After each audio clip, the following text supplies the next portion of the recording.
Sveiki, mėlyje, spėkit iš 3 kartų, kur mes esam. O esam Laisvės alėjoje, kur susirinkę į tarptautinę, turbūt visam pasaulyje žinoma renginį Fotovalk su Kauno fotodraugija, ir svečių iš Kauno ir dar mačiau kažkas iš užsienio atsiradęs. Ne?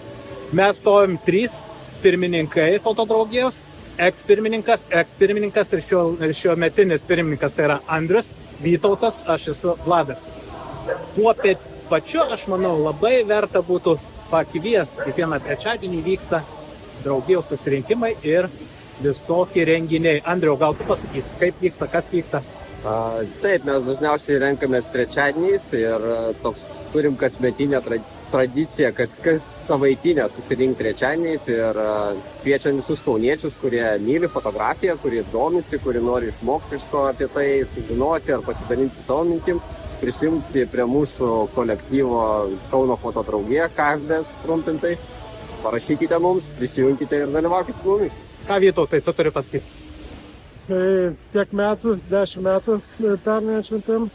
Visi, kas nori, jungiasi, visi dalyvauja, visiems patinka, daug veiklos.